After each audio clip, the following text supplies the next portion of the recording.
Buenas tardes. Gracias por venir, a los asistentes a este último acto de la serie que estamos llevando a cabo, que lo llamamos Diálogos del Arte. Pues esto es una de las muchas actividades que hace Amigos del Museo de Bellas Artes. Hoy tuvimos la asamblea y claro, es que es una cosa tremenda lo que se hace, o sea, una actividad diaria. 350 actividades se han hecho en el año 2025, de todo tipo. Y hoy tenemos un invitado especial, una verdadera joya para Asturias, una de las personas más brillantes que yo conozco, que lo nacieron en Oviedo, pero es de la montaña de León. Soy un leonés de Oviedo. Y que abarca todas las áreas de las artes. Es principalmente poeta.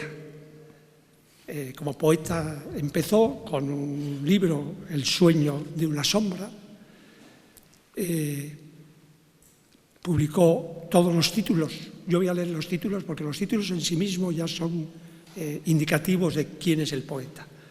El siguiente destacado es Por la secreta escala, Constantes vitales, que fue premio Alarcos, Caravana y desierto, un título que me gusta muchísimo, Todos los besos son de despedida, que es demoledor, y el último, Esperanza de vida, no de vida. Además, como es músico, ha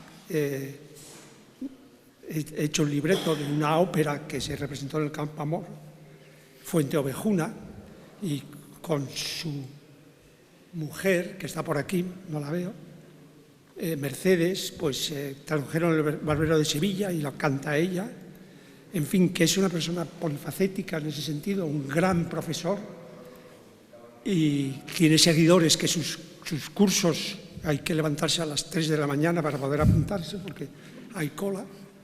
En Gijón, él es más famoso en Gijón, aunque es famoso también en Oviedo, y con él los dejo. Gracias, Javier. Muchas gracias, Martín.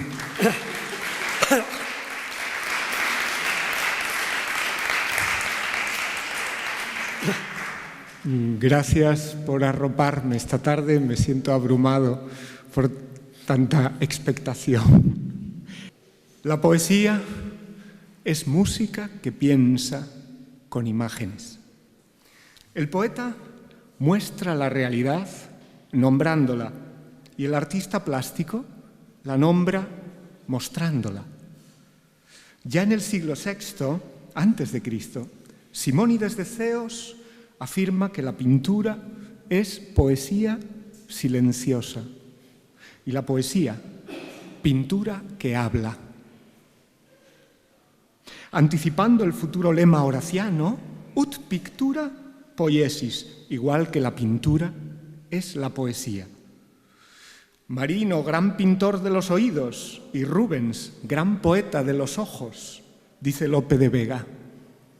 Alberti añade, diérame ahora la locura que en aquel tiempo me tenía para pintar la poesía con el pincel de la pintura. Alberti siempre se quejaba, se lamentaba de haber muerto un pintor por haber nacido un poeta. Es decir, no, la felicidad no podía ser perfecta, ¿no? Sino que iba acompañada de esa sombra de luto. Haber perdido una parte, un ramal de su faceta plástica y haberlo volcado todo en la poesía.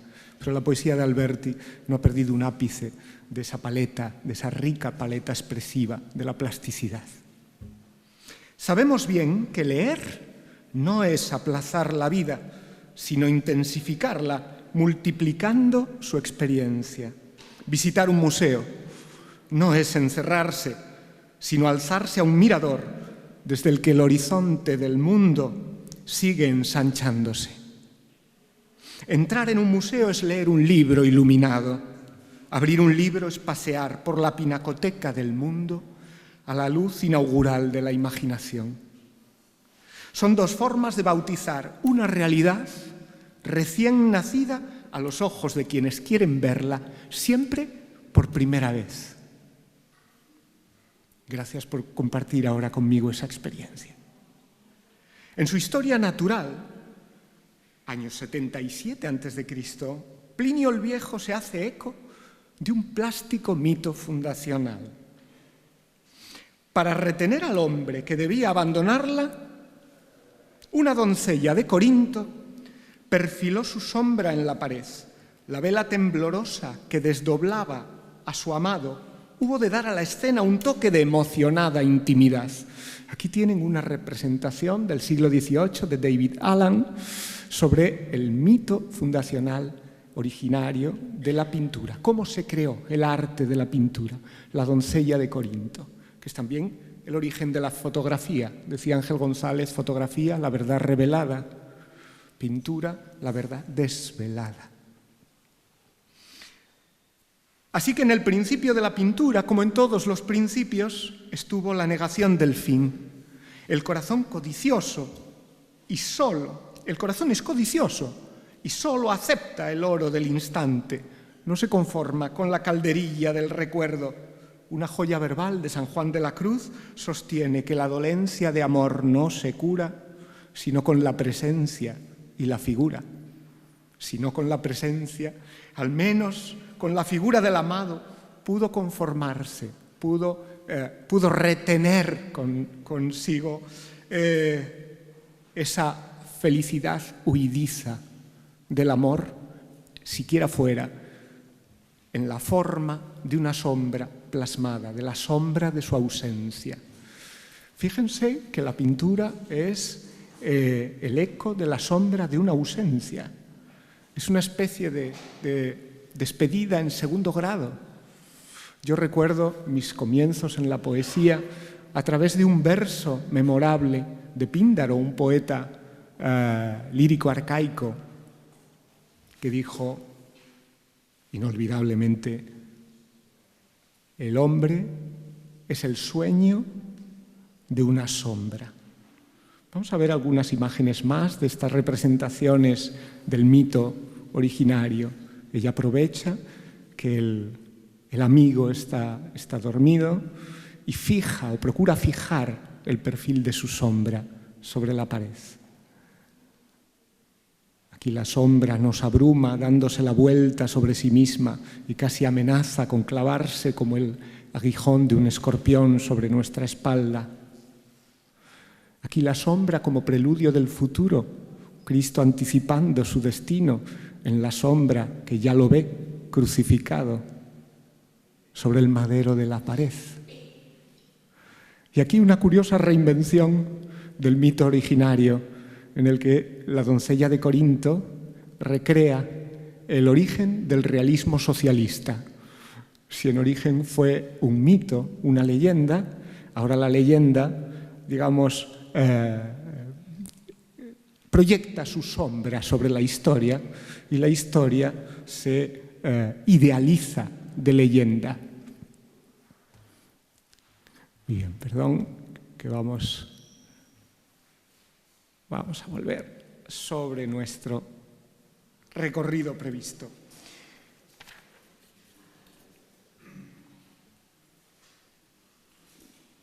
El poeta y el pintor son hermanos de mirada, como canta Rafael Alberti, empareados que hacen música de esa fraternidad. La ilusión de soñarme siquiera un olvidado Alberti en los rincones del Museo del Prado. La sorprendente, agónica, desvelada alegría de buscar la pintura y hallar la poesía con la pena enterrada de enterrar el dolor de nacer un poeta, por morirse un pintor. Hoy distantes me llevan y en verso remordido a decirte, oh pintura, mi amor interrumpido. Manuel Machado refleja esa sintonía de forma perfecta entre pintores y poetas en varios ejercicios de ascetismo verbal perfecto. Tal vez el más famoso sea el del soneto dedicado al verano, el sonetillo, en trisílabos, en el que la paleta completa del verano aparece con las pinceladas sutiles de versos de 3 sílabas exclusivamente. Pero yo prefiero el que fue capaz de retratar la plural maravilla de su Andalucía en estos versos perfectos, tan luminosos, tan atinados, tan precisos, tan sugerentes. Andalucía, Cádiz, salada claridad, Granada, agua oculta que llora, Romana y Mora, Córdoba callada, Málaga cantaora, Almería dorada, plateado Jaén, Huelva la orilla de las 3 carabelas y Sevilla. El arte del poeta ha dejado a Sevilla descolgada de toda precisión plástica. Su pura sustancia, su mera esencia es suficiente para cantar su gloria. Sevilla se descuelga de lo demás, vale por sí sola, sobrepuja a todos los demás. Utilizando esa misma planilla, un poeta contemporáneo, Jaime García Máiquez, escribió este canto a la pintura española, también haciendo un recorrido por la geografía de sus pasiones pictóricas predilectas. Tal vez no con el mismo tino que el maestro, pero ¿quién como Manuel? Solo Antonio. Goya, una risa rosa. Goya, un grito. Fortuny, la sonrisa hecha arte. Todo espíritu, el Greco. Picasso, una verbena en plena calle. Murillo, una caricia. Sorolla, el mediodía. Y en la tarde de Nápoles, Rivera, fuerte, triste. Y Velázquez. De modo que Velázquez es la Sevilla de la pintura. Son además 8 las provincias de ese itinerario feliz, de ese recorrido agradecido por la historia de la pintura. Como ven, no solo los poetas se basan en la pintura, en la planilla de un cuadro para poder retratarlo y para poder hacer música con la imagen, sino que también utilizan la planilla de otros versos para encontrar su propia voz.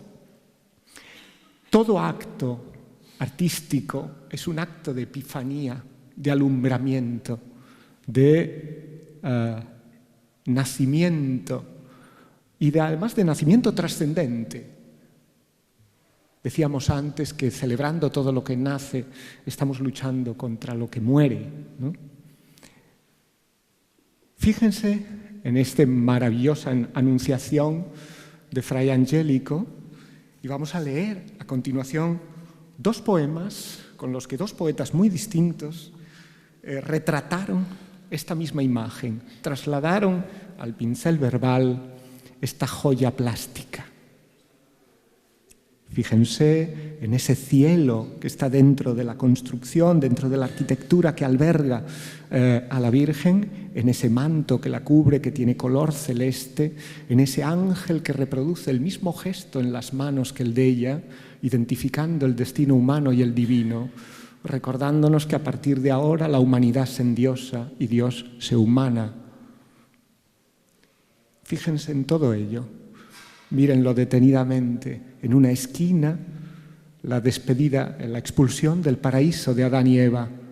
De ahí viene esta redención en primer plano, este rayo de luz que atraviesa todo el cuadro, que se proyecta sobre el pecho de la Virgen. ¿Tienen la imagen? Vamos a los poemas. Creo que no es necesario que se proyecte el texto, porque sobre mi voz pueden seguirlo con claridad. La Anunciación, Manuel Machado. La campanada blanca de maitines al seráfico artista ha despertado y al ponerse a pintar tiene a su lado un coro de rosados querubines. Y ellos le enseñan cómo se ilumina la frente y las mejillas ideales de María, los ojos virginales, la mano transparente y ambarina. y el candor le presentan de sus alas para que copie su infantil blancura en las alas del ángel celestial que, ataviado de perlinas galas, fecunda el seno de la Virgen pura como el rayo del sol por el cristal. Yo creo que no existe una paleta tan coherente en su cromatismo como la del campo semántico de este poema, hecho de luz, de delicadeza, de dulzura. Un poema aéreo. Piensen en el cúmulo de palabras tocadas por la gracia de esa luz. Blanca, seráfico, rosados, ideales, virginales, transparente, ambarina, candor, infantil, blancura, celestial, perlinas, pura, cristal. Y sin embargo el poema no nos ha dado la sensación de monotonía, sino de una fascinante coherencia cromática que ha dibujado una escena tan humana como irreal. Tengo para mí que el arte es siempre, el arte de verdad es un poco de misterio y mucha claridad. En el mejor de los casos aspiremos a que el arte de verdad es un poco de tragedia y mucha felicidad. En este caso podemos decir que el cuadro reproduce una proporción que nos gusta encontrar en la ropa. El porcentaje ideal de la ropa es 90% de algodón, ¿verdad? Evidentemente todos estaríamos dispuestos a suscribir que en este cuadro nos viste con un 90% de algodón. Vamos a ver la siguiente versión, la de Oscar Hahn, poeta chileno, nacido en 1938. La Virgen, de rosado en una esquina, con manto azul, un pájaro se eleva, un ángel de oro y rosa el cuerpo inclina y le da con unción la buena nueva. Desde lo alto un haz de luz divina que en el extremo una paloma lleva, el vientre de la Virgen ilumina, cayendo oblicuamente. Adán y Eva al destierro caminan entre flores, con mano alada son iluminados iconos de la Virgen en colores azules, rosas, verdes y dorados. Preñó a la Virgen una luz divina y a toda la pintura florentina. Final tan sorprendente, porque en este caso el cuadro no es solo la representación de una verdad divina, digamos, sino la plasmación de una inspiración artística, de una nueva forma de ver o de aspirar hacia la perfección del arte.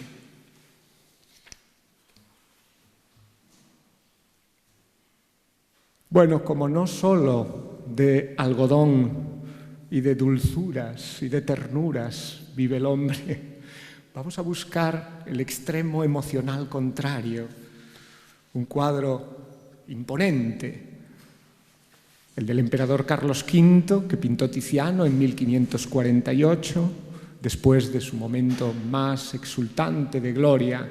Aquí está Carlos V en el ápice de su esplendor, de su imperio, de su poder. Un cuadro sorprendente, con una coherencia cromática muy curiosa entre ese cielo oscurecido y esa armadura que brilla y que a la vez rima con ese cielo en guerra con la tierra, pero que a la vez parece hacer lucir más la armadura del adalid, que en nombre de la divinidad impone la verdad divina en el mundo. Carlos V, según Manuel Machado, el que en Milán nieló de plata y oro la soberbia armadura, el que ha forjado en Toledo este arnés quien ha domado el negro potro del desierto moro, el que tiñó de púrpura esta pluma, que al aire en Mulber prepotente flota, esta tierra que pisa y la remota playa de oro y de sol de Moctezuma. Todo es de este hombre gris, barba de acero, carnoso labio, socarrón y duros ojos de lobo audaz que lanza en mano, recorre su dominio, el orbe entero, con resonantes pasos y seguros. En este punto lo pintó Tiziano. Es sorprendente ese final, con resonantes pasos y seguros. Hay una pausa, no dice con pasos resonantes y seguros, no, con resonantes pasos, coma, y seguros. Hay una pausa previa al punto final en el que se retrata ese ápice de gloria, ese momento cenital. Una vez que alcanzamos la cumbre, el siguiente paso es hacia abajo. La grandeza de este cuadro es que, además, incluso representa esa ascensión a través de la inclinación de la lanza. La grandeza de este cuadro es que Carlos V está en ese punto sin continuidad de línea, porque después de ese punto, decadencia. Luego, en la plenitud misma, ya está el vértigo de la caída. Por cierto, ese cielo renegrido me recuerda otra plasticidad que tuve la ocurrencia de armar con mi otra pasión, que es la música. A ver qué les parece esta suplantación de personalidades. El cielo ha estado y algo Beethoven desde por la mañana. A primera hora de la tarde incluso amenazó Wagner, pero apenas cayeron 4 gotas de Schubert. Mozart no ha salido en todo el día. El sol se ha ido con la música a otra parte. Bueno, a ver, aplaudirme a mí después de haber leído a Manuel Machado me hace sentir un poco sonrosado al menos, como la Virgen de Fray Angélico, ¿no? Bien, precisamente a Tiziano le dedica Ramón Gaya, otro de los grandes pintores que además aunaba en sí el doble talento. Era un puente perfecto entre las dos pasiones y los dos dones, el don plástico y el don verbal, que se pueden perfectamente aunar. De pintor a pintor, escribe Ramón Gaya, el atardecer es la hora de la pintura. En este homenaje a Tiziano, del que acabamos de ver uno de sus momentos cumbres también, ¿no? Tiziano se sube sobre los hombros de Carlos V o Carlos V sobre los hombros de Tiziano, no queda muy claro, pero entre gigantes estamos. No sé si pueden seguir el texto a esta distancia. Me gustaría que lo siguieran conmigo visualmente.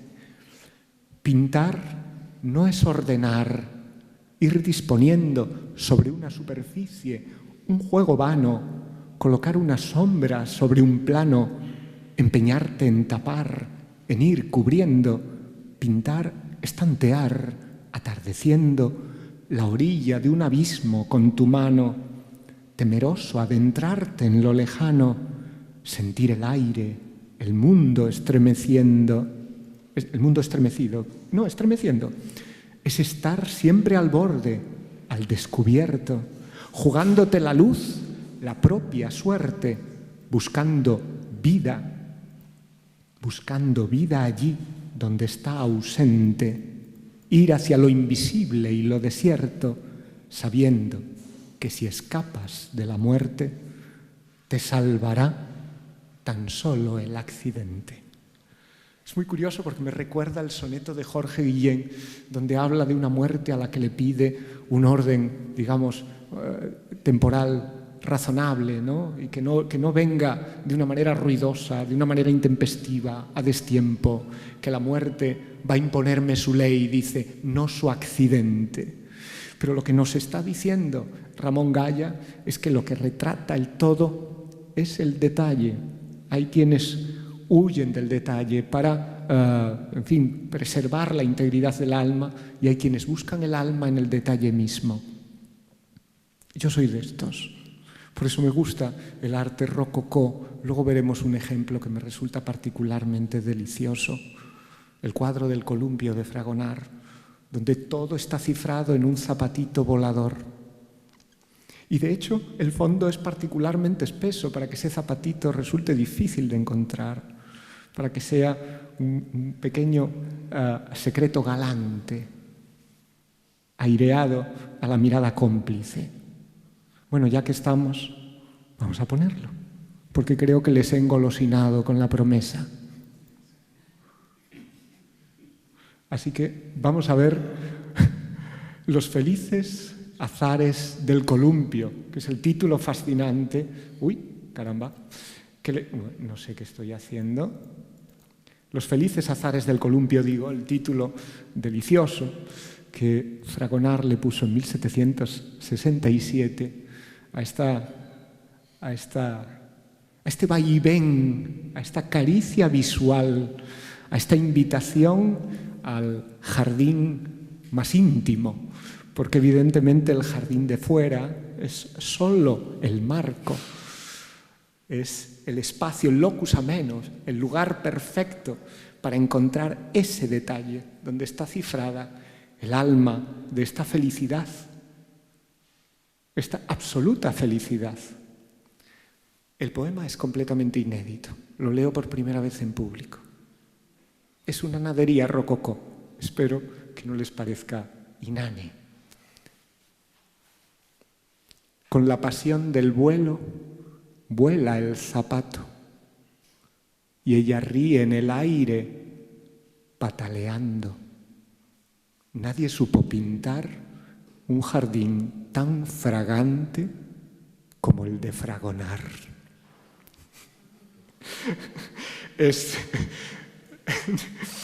Gracias. Es un juego rococó, una pequeño poema de Lladró. De vez en cuando hay que aceptar la humildad de que, bueno, en fin, la belleza puede estar también escondida en la belleza convencional. No es solo un descubrimiento permanente, no es solo, en fin, un hallazgo entre sombras. También a veces en la rosa, también a veces en la luz, vuelve a aparecer el aroma primigenio del descubrimiento de la belleza. Bien, vamos al siguiente. Hemos combinado elementos muy dispares en esta lectura. Vamos a ver a continuación unas frases de Lope de Vega que me resultan muy conmovedoras, dedicadas a un amigo pintor. He extraído dos fragmentos de dos poemas diferentes de Lope de Vega. A Juan van der Hamen, pintor excelente. Escribe Lope de Vega defendiéndole, era un pintor que tenía fama como bodeguista, pintaba flores, los retratos le salían menos parecidos y era un poco el hazmerreír de los ambiciosos colegas en la corte. Lope de Vega era muy amigo suyo y le defiende de esta manera tan hermosa. Si cuando coronado de laureles copias Van der la primavera amena, hay que decir Van der, por cierto, porque si no, no es un endecasílabo sáfico. El poema tiene el ritmo de acentual en cuarta y en octava. Por lo tanto, sabemos que Lope decía Van der. Copias Van der la primavera amena, el lirio azul, la cándida azucena, murmura la ignorancia tus pinceles. Aquí quiere decir que la ignorancia se mete con él, ¿no? Hay una licencia. Sepa la envidia, castellano apeles, que en una tabla de tus flores llena cantó una vez burlada Filomena y cercaron abejas tus claveles. O Es decir, su pintura era tan realista que se acercaron las aves, que se acercaron las abejas a intentar libar al jardín del lienzo. Vamos a ver ese lienzo para que crean a sus ojos y no a Lope de Vega.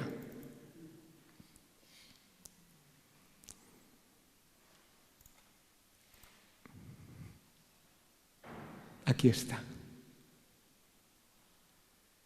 Año 1627. La ofrenda de Flora o la alegoría de la primavera. Cuadro verdaderamente delicioso, delicioso. Vamos al siguiente. Es un cuadro de Velázquez.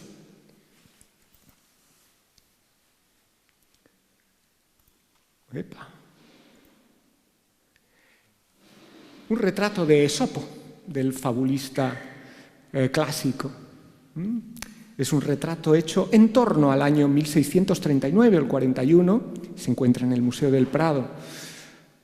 Fíjense bien en él, porque el retrato que hace José Emilio Pacheco de Esopo y de este cuadro es una especie de epopeya, de retrato moral del personaje y también de su destino, que es el de escribir fábulas que sean aleccionadoras y a la vez duras, desalentadoras, esforzadas. Invitan al esfuerzo de la altura y eso nunca es cómodo. Y son humildes. Esopo. Vamos al poema. ¿Lo proyectamos, les parece? O vamos al poema, lo proyectamos. Esopo. Este retrato imaginario, ¿a este tamaño se ve bien? Este retrato imaginario asexuado muestra al fabulista con aire de Goya y mirada de madre triste. Su rostro, herido por el desencanto, irradia una melancolía incurable. Su mano izquierda sostiene sin entusiasmo unos manuscritos. La derecha calma un dolor de vientre, producto de su indecible pesadumbre. No está peinado ni vestido de calle. Lo cubre una tosca bata, hay a sus pies una tinaja y algunas prendas misteriosas. Mechones negros son, entre el pelo blanco, la señal última de su antiquísima juventud. La sombra invade, por la izquierda, esta acre fábula ocre. Con esa fascinante paranomasia final, acre fábula ocre.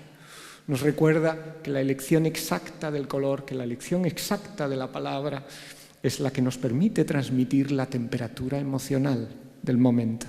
Acre, ocre.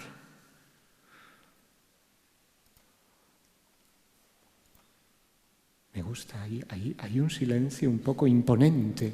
Vamos a ver si Ramón Gaya es capaz de sobrepujar ese silencio con palabras que sean dignas de esa expectación. Velázquez. Mucho ha sido borrado por su mano. Lo ideal, lo perfecto, la belleza, la misma fealdad, con su tristeza, se ha disuelto en el aire soberano. Un lujo de pintura veneciano ha querido perderse en la justeza. Topamos con lo externo y la pobreza de la vil superficie, el rostro vano, la fachada de todo, lo aparente.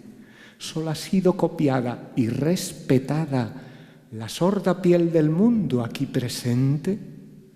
Parece que estuviera bien pintada la simple realidad indiferente, pero el alma está dentro, agazapada. Es maravilloso cómo hemos convocado al alma, dándole un cuerpo humilde, un cuerpo que no llama la atención sobre sí mismo, pero que va entrándose poco a poco, va entrándosenos en el alma y va impregnándonos de su emoción, de su verdad.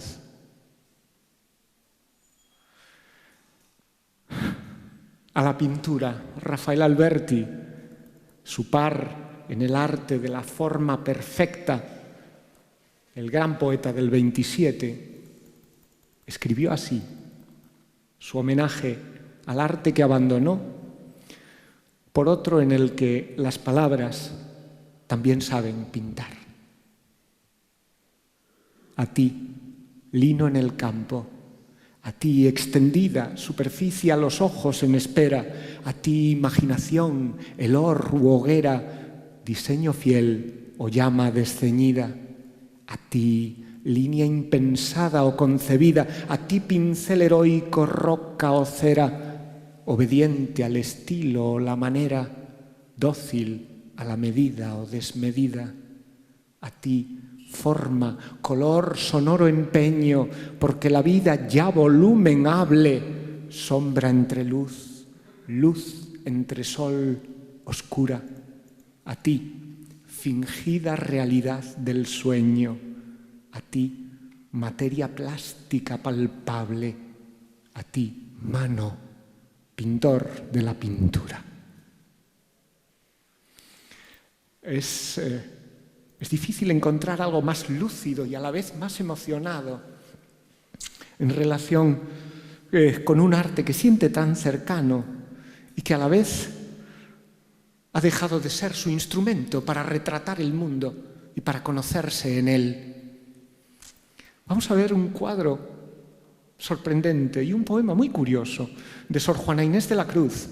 El retrato de Sor Juana Inés es de Miguel Cabrera, hecho en torno al año 1750.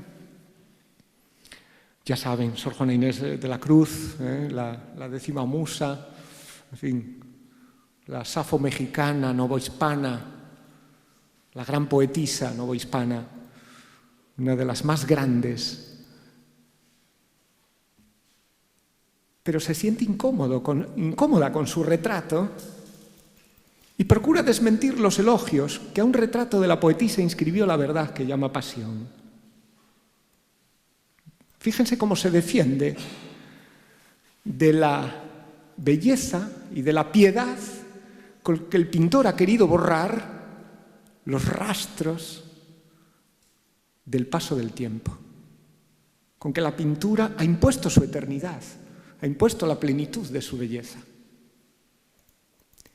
Este que ves, engaño colorido, que del arte ostentando los primores, con falsos silogismos de colores, es cauteloso engaño del sentido.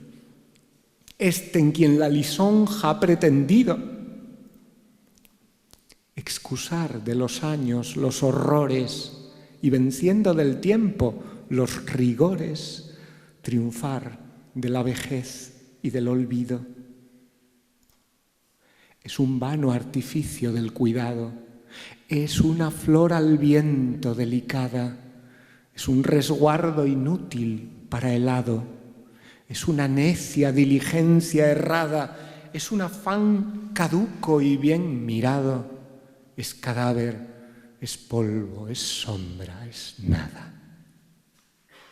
Con esa impresionante gradación concorina típica del desánimo barroco, de esos contrastes funéreos que están en Valdés Leal, que están en algún Zurbarán y que están sobre todo en esa poesía que habla del desengaño vital, el contentus mundi, el tempus fugit, en fin, las vanitas. Bueno, pues voy a compartir con ustedes otro inédito. El inédito que leeré a continuación no tiene un cuadro que lo ilustre, así que me he permitido pedirle ayuda a la inteligencia artificial. Disculpen los pintores aquí presentes, sé que es un sacrilegio de leso arte, pero en fin. Espero que al menos les ayude a imaginar plásticamente lo que mis palabras dibujaron imaginativamente. El cuadro es una vanitas en la que aparecen algunos de los emblemas de ese desengaño, de esa lección moral, de esa filosofía de la pérdida, de la lección del paso del tiempo. Vamos a ver. He buscado dos. La verdad es que no insistí porque me daba vergüenza insistir. Así que son dos aproximaciones muy someras. ¿Qué cuadro? Ensayo barroco y qué cuadro? Ensayo cubista. Le pedí que me lo hiciera con distintas vestiduras, a ver si conseguíamos edulcorar un poco la lección última y profunda, su verdad doliente. Y ahora me fío de su propia imaginación y espero que sepan plasmar sobre el lienzo de su mente las palabras con las que he querido pintar este momento. ¡Qué cuadro! Una rosa cortada da la vida que aún no se ha vivido por pasada en esta vanitas donde no hay nada sino tierra, humo y sombra desvaída. Vuelve al laúd fantasma el guardapolvo, como lengua sajada calla el plectro, y más que nunca es el color espectro de la luz abatida con el polvo. A quien su inútil ciencia se complace, un volumen que abierto hace prolija la sencilla verdad del desencanto.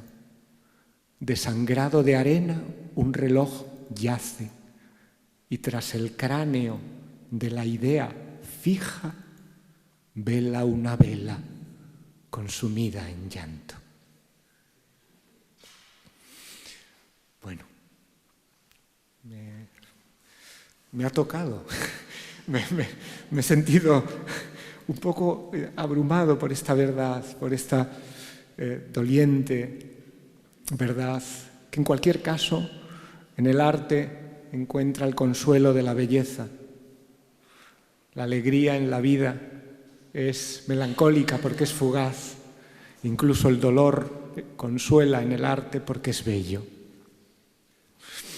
Hace tiempo, a recado de Alfonso Palacio, hicimos un homenaje a Luis Fernández, que se publicó en un libro maravilloso, al que pertenecen estas dos imágenes demoledoras, estos dos cráneos típicos de ese arte trascendido, sublimado, metafísico, sobre objetos que trascienden a su propia materialidad, que están, digamos, huecos y en un vacío que los sublima. Pensando en este cráneo, escribí este poema cubista.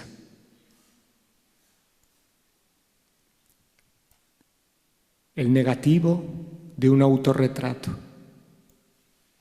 Una cara sincera, despojada de su cándida máscara de piel, el duro casco inútil del soldado caído, un trofeo sin gloria en manos de la noche inevitable.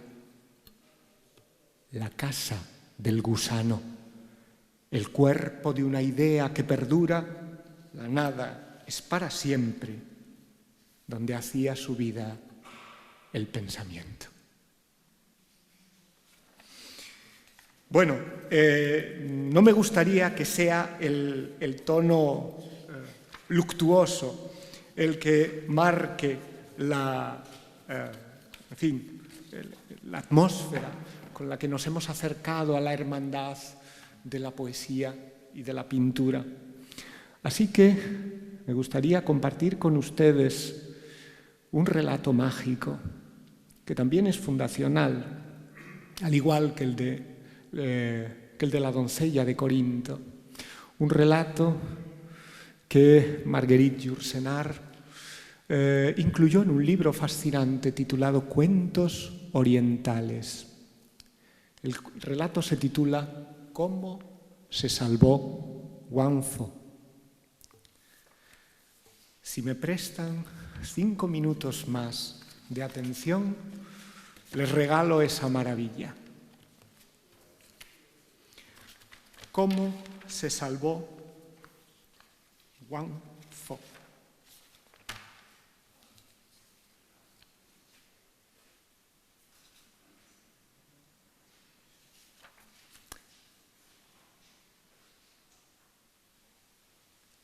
Guangzhou es un pintor chino que va por los caminos del reino de Han acompañado de su fámulo, de su ayuda, de su ayudante y de todo, su enfermero, su compañero en las soledades de la aventura artística, Lin.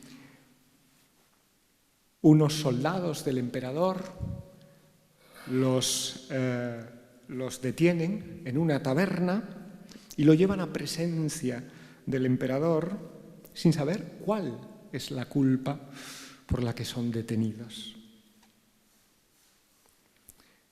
Guangzhou le pregunta, ¿qué he hecho? Y el emperador contesta, me hiciste creer que el mar se parecía a la vasta capa de agua extendida en tus telas, tan azul que una piedra al caer no puede por menos de convertirse en zafiro. Que las mujeres se abrían y se cerraban como las flores, semejantes a las criaturas que avanzan empujadas por el viento por los senderos de tus jardines, y que los jóvenes guerreros de delgada cintura que velan en las fortalezas de las fronteras eran como flechas que podían traspasarnos el corazón. Me has mentido, Guangzhou.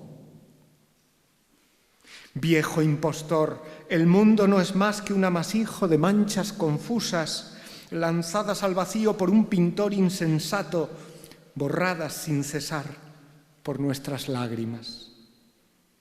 El reino de Han no es el más hermoso de los reinos, y yo no soy el emperador. El único reino sobre el que vale la pena reinar es aquel donde tú penetras, viejo Guangzhou, por el camino de las 1000 curvas y los 10.000 colores. Solo tú reinas en paz sobre unas montañas cubiertas por una nieve que no pueden derretirse y sobre unos campos de narcisos que nunca se marchitan. Y por eso, Guangzhou, he buscado el suplicio que iba a reservarte, a ti cuyos sortilegios han hecho que me asquee de cuanto poseo y me han hecho desear lo que jamás podré poseer. Y para encerrarte en el único calabozo de donde no vas a poder salir, he decidido que te quemen los ojos, ya que tus ojos, Guangzhou, son las 2 puertas mágicas que abren tu reino. Y puesto que tus manos son los 2 caminos divididos en 10 bifurcaciones que te llevan al corazón de tu imperio, he dispuesto que te corten las manos. ¿Me has entendido, viejo Guangzhou? Óyeme y seca tus lágrimas, pues no es el momento de llorar. Tus ojos deben permanecer claros, con el fin de que la poca luz que aún les queda no se empañe con tu llanto. Guangzhou, quiero que dediques las horas de luz que aún te quedan a terminar una pintura que tengo en mi palacio inacabada, que encerrará de esta suerte los últimos secretos acumulados durante tu larga vida. No me cabe duda de que tus manos, tan próximas a caer, temblarán sobre la seda y el infinito penetrará en tu obra por esos cortes de la desgracia. Ni me cabe duda de que tus ojos, tan cerca de ser aniquilados, descubrirán unas relaciones al límite de los sentidos humanos. Wang empezó por teñir de rosa la punta del ala de una nube posada en una montaña. Luego añadió a la superficie del mar unas pequeñas arrugas que no hacían sino acentuar la impresión de serenidad. El pavimento de jade se iba poniendo singularmente húmedo. Pero Wang Fo, absorto en su pintura, no advertía que ya estaba trabajando sentado en el agua.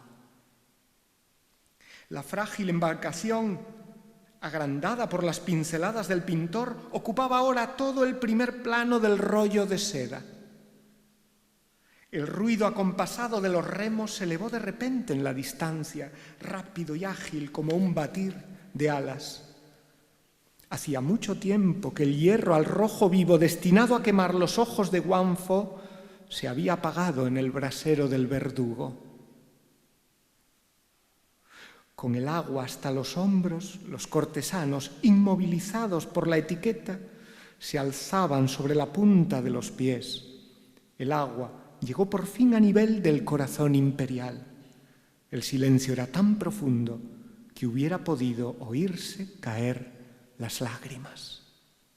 Era Lin. A Lin lo habían matado los soldados y ahora resucita gracias al arte del maestro que mientras pinta el mar y la barca con la que van a huir, resucita a su amigo. Era Lin, llevaba puesto su traje viejo de diario y su manga derecha aún llevaba la huella de un enganchón que no había tenido tiempo de coser aquella mañana, antes de la llegada de los soldados. Lucía alrededor del cuello una extraña bufanda roja, es decir, la sangre con la que le habían decapitado, que salió al decapitarle, ahora se había convertido en una bufanda que le cubría, que le protegía la garganta.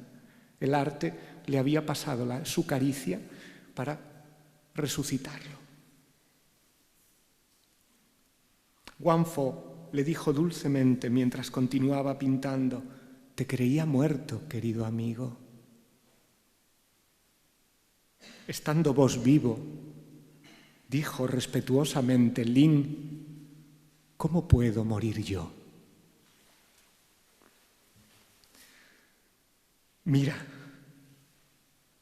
discípulo mío», dijo melancólicamente Wang Fo, «esos desventurados van a perecer si no lo han hecho ya. Yo no sabía que había bastante agua en el mar para ahogar a un emperador. ¿Qué podemos hacer?» «No temas, maestro», murmuró el discípulo, «pronto se hallarán a pie enjuto y ni siquiera recordarán haberse mojado las mangas. Tan solo el emperador conservará en su corazón un poco de amargor marino. Estas gentes no están hechas para perderse por el interior de una pintura». El nivel del agua iba disminuyendo insensiblemente en torno de las rocas verticales que volvían a ser columnas. La realidad volvía a imponerse a la pintura. Muy pronto, tan solo unos cuantos charcos brillaron en las depresiones del pavimento de jade. Los trajes de los cortesanos estaban ya secos, pero el emperador conservaba algunos copos de espuma en la orla de su manto. El rollo de seda pintado por Wang Fo permanecía sobre una mesita baja.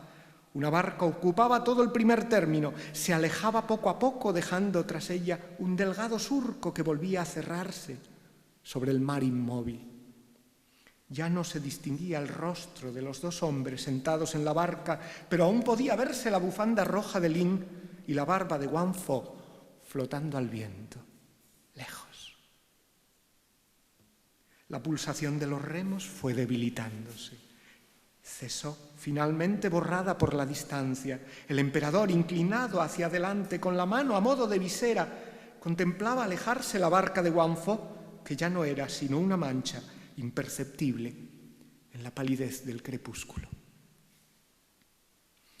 Un vaho de oro se elevó desplegándose sobre el mar. Finalmente la barca viró en derredor a una roca que cerraba la entrada al alta mar. Cayó sobre ella la sombra del acantilado. Borróse el surco de la desierta superficie y el pintor Wang Fo y su discípulo Lin desaparecieron para siempre en aquel mar de jade azul que Wang Fo acababa de inventar.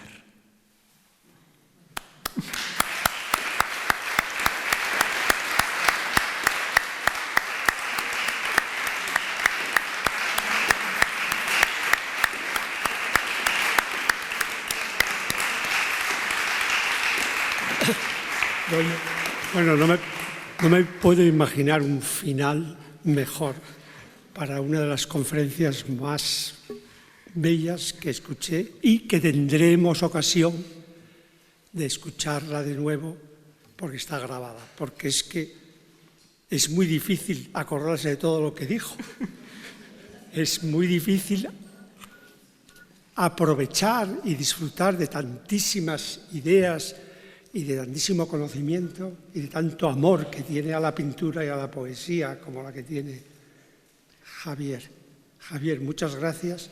Tenemos unos minutos por si alguien quiere hacer alguna pregunta, porque Javier tiene todas las respuestas, pero...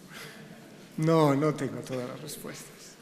Yo quiero decir que sí me he fijado en todos los poemas que ha leído y se me ocurre la conclusión más evidente. Ha leído poemas de Manuel Machado, Rafael Alberti, Enrique García Máquez, de Ramón Gaya, Sor Juana Inés de la Cruz, José Emilio Pacheco. Y yo creo que de todos esos poemas, la cumbre para mí está en los sonetos de Manuel Machado y en ese maravilloso soneto inédito sobre la Vanitas. Creo que Ramón Gaya y los demás, un poco ripioso a veces Gaya, no igualan a ese soneto que me ha quedado sorprendido. Gracias. Esa perfección clásica. Solo un clásico puede escribir así. Gracias. Me ha sorprendido porque cuando conoces al autor siempre lo ves un poco así más la fragancia de Fragonard, o cosas así. Pero ese soneto es realmente espléndido y yo creo que digno de pasar a cualquier antología. Gracias, Martín. No ser sublime sin interrupción no nos libra de aspirar a serlo en algún momento. Así que la poesía me ofrece ese rigor, esa resistencia que me ayuda a encontrar la forma más precisa de arrojar mi pensamiento. Y el soneto es el marco perfecto para organizar mejor ese pensamiento.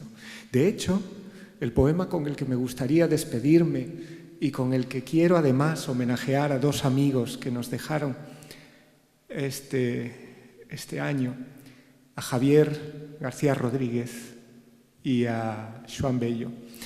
El poema me recuerda siempre, me recuerda una anécdota encantadora de la hija de Javier García Rodríguez, de Claudia, que desde muy pequeña, teniendo dos padres tan cultos, tan leídos, María José y Javier, lo leía todo, pero no entendía lo que leía. Leía todo lo que salía a su paso, a la vista, en los carteles, en la publicidad, en la calle, todo. Y se volvía ansioso a su padre después de haber leído trabajosamente, sílaba a sílaba, las palabras. Se volvía a su padre y decía: «Papá, ¿qué he dicho?». Es probablemente la lección poética más hermosa, esa y la de mi sobrino Mario, que siempre recuerdo también en estos momentos, la lección de que el poeta nunca va a ser plenamente consciente de lo que ha llegado a decir. Son los demás los que hacen la poesía, el poeta hace el poema, y gracias. Son los demás los que, haciendo suyos esos versos, les dan toda su dimensión, les dan su hondura personal y por lo tanto intransferible, los que enriquecen, multiplican el sentido del poema. Así que les voy a recitar un poema que también creo que no le parece indigno a mi maestro, a José Luis García Martín, del que, por cierto, quiero recordar unos versos memorables, muy recientes suyos, que nos recuerdan que los maestros son imprescindibles para medir nuestras fuerzas y para encontrar el camino de la originalidad. Martín lo dice memorablemente en estos versos. Las cosas que yo te digo, otros las dijeron antes, pero como yo las digo, no las dijo nunca nadie. Gracias, Martín.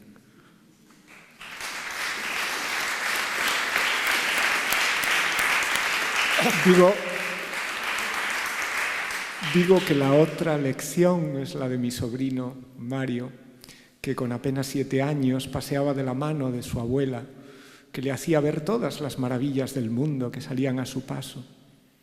Mira la luna, qué maravillosa. Fíjate en ese seto, qué verde, cómo aflora. Ahí esa ramita, qué especial, es única.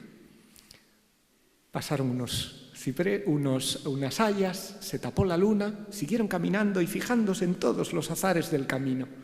Se despeja de nuevo el cielo y el niño, al volver a ver la luna, dispara el dedo, el índice, como hacen los niños, con esa relación tan inmediata con el mundo, esté o no cercano, con esa relación aquí y ahora. Eso es lo que yo quiero, eso es lo que veo, eso es lo que me llama, eso es lo que quiero. Bueno, lanzó el dedo y dijo: mira, abuelita, otra luna. Es probablemente la lección poética más perfecta que se pueda dar. No ver nada de forma cansada, fatigada. Asombrarnos a cada vuelta, a cada repetición. El que mira no es el mismo. Lo mirado nunca es igual. Espero que en su mirada, en su imaginación, en el lienzo de su fantasía, pueda pintar algo hermoso con el soneto con el que me despido. Y gracias. Por cierto, yo, igual que Claudia, no sé qué flor es, no sé qué he dicho. Cuando escribí este soneto, no sabía a qué flor me refería. Es una flor que ha florecido, una flor de papel, que ha nacido aquí, y aquí se la ofrezco. Solo una flor exenta, casi nada. Mirador de la hierba, alas del cielo, solo una flor exenta, casi nada.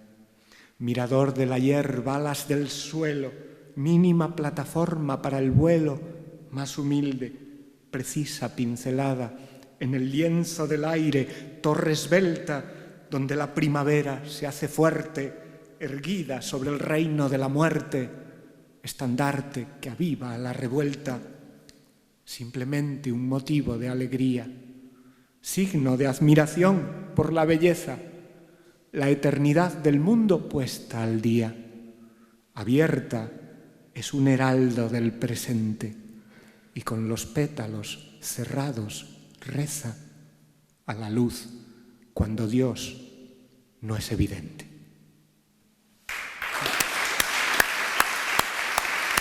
Lo dejamos aquí, ¿no? Ni una pregunta más, ¿no?